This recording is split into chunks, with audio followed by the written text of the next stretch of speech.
자, 그러면 이제 모든 기초 코드 등록 과정은 끝났어요. 그래서 우리가 회계장부를 입력하기 위한 초기 단계 중 하나인 코드 작업이 완료가 되었으니 이제 뭔가 기초 세팅은 끝났냐라고 생각하실 수 있는데 한 가지가 더 있습니다. 밑에 가보시면 기초 잔액 입력. 자, 이 기초 잔액 입력이라는 거 이제 어떤 회사가 입력을 하셔야 되냐면 예를 들어서 우리가 이카운트라는 프로그램을 쓰기 전에 다른 프로그램을 쓰고 있었어요. 기존에 장부를 관리하는 게 있었습니다. 그리고 그 장부에 거래처별 미수대금 남아있는 거나 통장 잔액, 이런 잔액 내역들이 남아있는 게 있어요. 그러면 이 내역을 이카운트로 이제 회계 관리를 시작할 거면 그대로 이카운트 쪽으로 넘겨주셔야 되겠죠. 그래서 이카운트를 처음 시작한다라고 하면 현재 회계장부상의 모든 계정의 금액은 0원으로 들어가 있을 거예요. 그러면 우리 회사가 아무것도 없이 시작한다라고 하면 이 기초잔액 입력이 불필요하겠지만 거의 대부분의 회사들은 이제 장부 관리를 한다라고 하면 이런 잔액 내역이 남아 있을 거란 말이죠. 그럼 이제 이 잔액을 입력해주는 절차가 기초 잔액이라고 보시면 되고요. 이카운트에서는 이제 잔액 조정이라는 단어로 부르고 있습니다. ERP를 시작하기 전에 우리가 그럼 일단 한 시점을 잡아서 장부 마감을 한번 해야 되겠죠. 그럼 그 마감한 장부의 금액을 회계 계정 과목별로 기초 잔액을 넣어주시는 과정이 잔액 조정이라는 부분입니다. 자, 그러면 이제 잔액 조정하는 메뉴 갈 건데요. 메뉴 경로가 이제 바뀝니다. 아까까지는 기초 등록으로 했다면 지금부터는 Fast Entry라는 메뉴에 잔액 조정이라는 항목을 찾아가도록 할게요. 자, 회계원에 Fast Entry 들어가 보시면 밑에 쭉 가보셨을 때 잔액 조정 입력이라고 있어요. 자, 회계원에 Fast Entry에 잔액 조정 입력 들어가 보시면 이런 화면이 바로 나올 거예요. 그래서 이 화면을 바로 저희가 교재에 캡처해 놓았죠. 자, 여기서 이제 중요한 항목이 교재에도 나와 있듯이 기준일자입니다.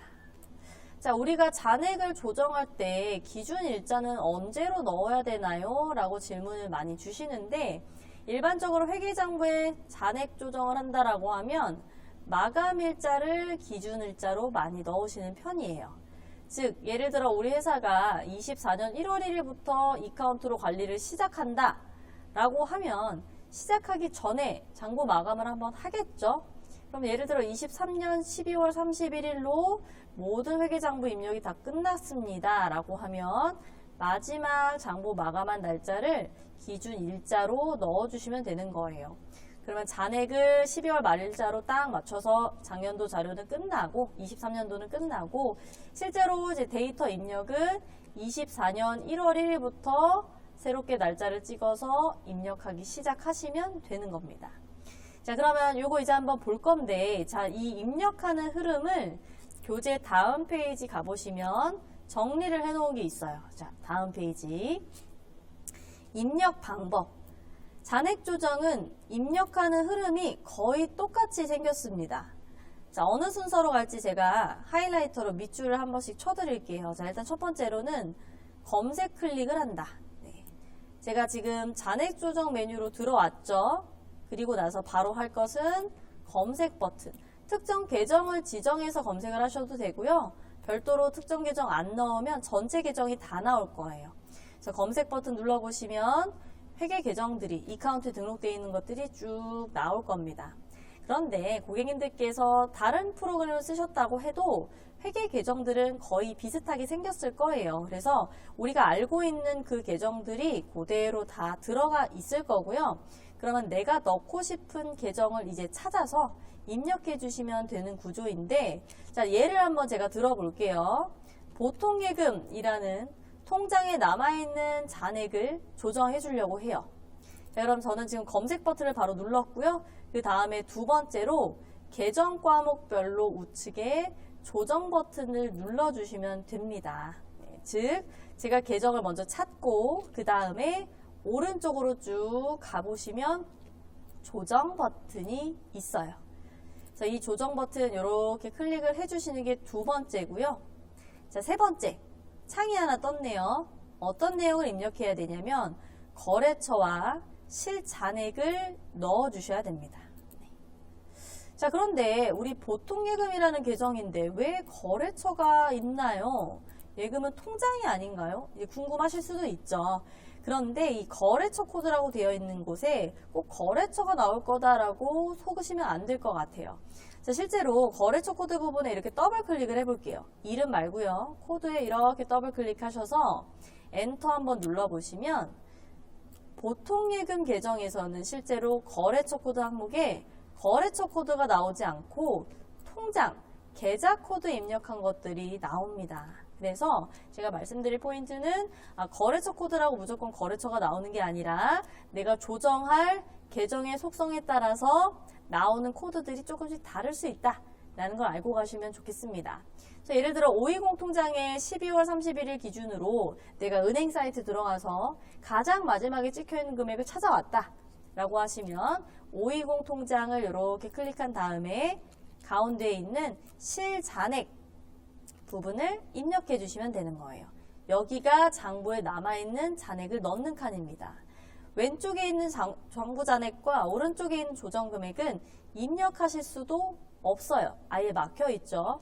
그럼 이 두 가지 항목은 도대체 뭔가요? 이제 궁금하실 텐데 장부 잔액은 내가 조정하는 날짜 기준으로 장부에 남아있던 잔액이에요. 근데 만약에 이카운트에서 처음 이제 입력을 막 시작하고 있다. 아무것도 앞에서 넣은 게 없는데요 라고 하는 회사라면 지금 이런 식으로 장부 잔액이 다 영원이 되어 있겠죠. 자, 그리고 오른쪽에 있는 조정 금액은요. 이카운트가 계산해 준 금액입니다. 즉, 이 두 가지 항목은 내가 넣는 곳이 아니고 계산한 금액 같은 경우는 내가 원래 장부에 이만큼 금액이 있었는데요. 실제로 제가 여기 금액을 딱 입력을 해서요. 이 금액을 맞추려고 이카운트가 어떻게 금액 계산을 했습니다라는 결과물을 보여주는 항목이거든요. 그렇기 때문에 우리가 입력을 할 수 있도록 칸 자체가 눌리지 않아요. 거꾸로 말하면 우리가 입력 한 번만 잘해주면 되는 항목은 이 실잔액밖에 없다라는 의미가 되겠죠. 통장에 얼마가 있었어요 라는 금액을 넣어주시고 왼쪽 하단에 저장 버튼 눌러주시면 끝이에요. 네. 자, 이런 식으로 잔액 조정 내역을 입력해 주시면 완료가 됩니다. 그래서 제가 지금 순서를 이 교재에 나와 있는 대로 보여드렸죠. 첫 번째는 사실 여기가 첫 번째죠. 기준일자. 보통 회계장부 마감은 월 말이나 연 말을 많이 하시죠. 그래서 이 기준일자는 마감한 날짜를 입력해 주시면 되는 거고요.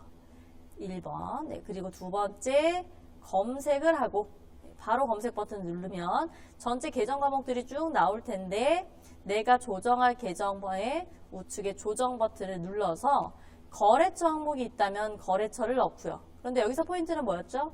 거래처 항목에 무조건 거래처 코드만 나오는 건 아니었고 계정의 속성에 따라서 보이는 코드 기준이 다를 수 있다 라는 거였어요. 예를 들어 보통예금은 계좌 코드가 나온 것처럼요.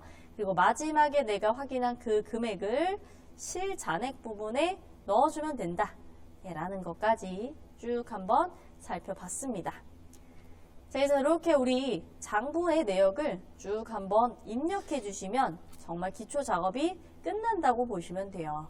그래서 보통은 이제 작년도 결산자료 넣겠습니다 라고 하실 때도 이제 이런 식으로 조정 처리를 통해 입력을 하고 계시고요. 앞에 내가 기초 잔액을 잘 넣어놔야 내가 지금부터 입력을 할 때 제대로 된 금액으로 입력을 할 수 있겠죠?